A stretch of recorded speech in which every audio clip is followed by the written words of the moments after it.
Welcome again to Joe Stunner Boxing. I was talking to Lee over at Donald Trump's favourite boxing channel, Inside the Distance.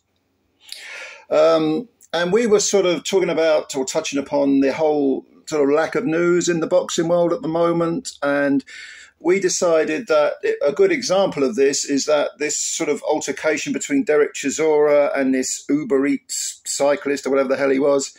The fact this has made the boxing channels this piece of nothing kind of indicates the point that there isn't really a lot going on in the boxing world news-wise at the moment. I mean, for those that don't know, I'll just quickly cover it for the sake of it. But Chisora, I think, was out with his daughters and some friends. They were eating.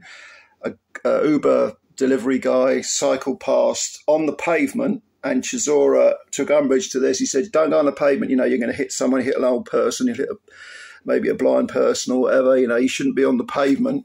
And the guy took umbrage to this and started exchanging verbals with Derek. And I think Derek got hold of him. I don't know he didn't have him in a headlock or anything. He just put his hands on him. And the guy was like, get your hands off me. And I don't know whether Derek was trying to calm him down or stop him from cycling on the pavement or what it was. Anyway, it ended up with Derek sort of aiming a headbutt at the guy, and it was all a bit handbags. And for what it's worth, one of my pet hates is people cycling on the pavement. I'm someone who does cycle. I've got a bicycle, go out sometimes. But it really pisses me off when people are on the pavements because I do a lot of walking as well. I love walking. And, I mean, I've actually nudged people out of the way on bicycles who are on their fucking phone. And I've had it out with people, you know. I've almost come to blows with a couple of people a few years ago in quick succession, people cycling on the pavement. Because, you know, there's a fucking pedestrian place. You know, get on the fucking road if you want to cycle. You know, although people who drive a lot will say, no, get them on the pavement. We don't want them on the road. But so cyclists get it from both angles, but they bring a lot of it on themselves.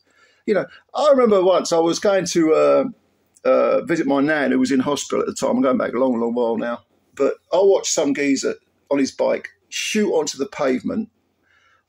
Why he didn't dismount or get off his bike, I don't know.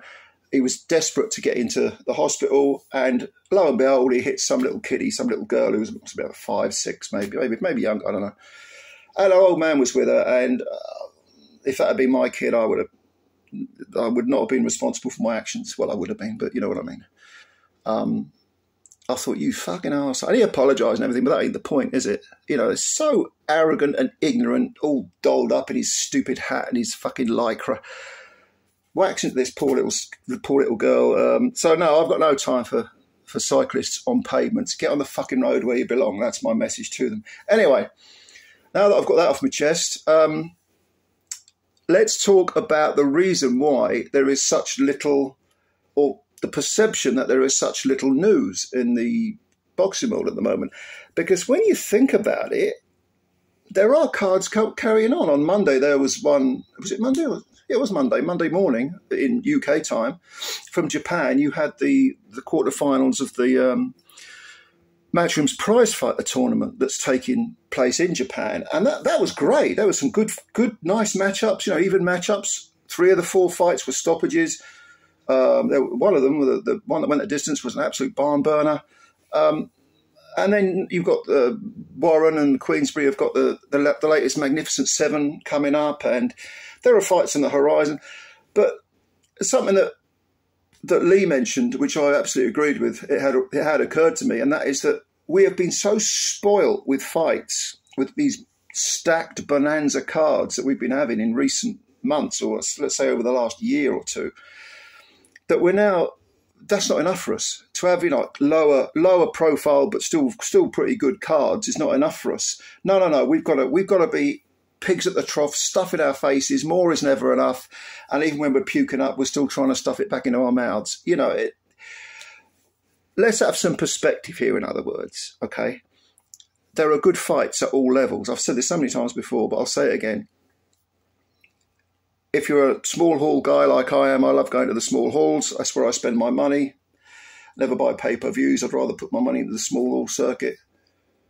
You know, there were fantastic matchups. Like, yeah, yes, you get the odd, you know, prospect in with a journeyman, so it's a 40-36 card. But the top 4, maybe 4 fights on any small hall card, I mean, if you take something like Steve Goodwin, for example, his shows, there are some terrific lower level but fantastic fights to watch.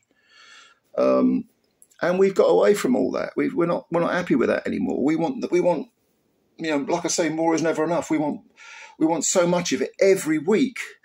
And I remember Lee was saying a while back, a month or two ago, you know, the tension is sort of not there anymore for the big events. You know, you don't get the chance to build up the tension, build up the excitement, because suddenly it's upon you. And then next week or a week after, there's another major fight, and then there's another major fight. And the whole Riyadh season thing has, although it's given us some incredible nights of boxing, absolutely incredible, it does take away that lull before the storm, that sort of period where the tension and the excitement grows, and then you can't wait to see, you know, the fight, the main event. You watch the undercard and so on and so.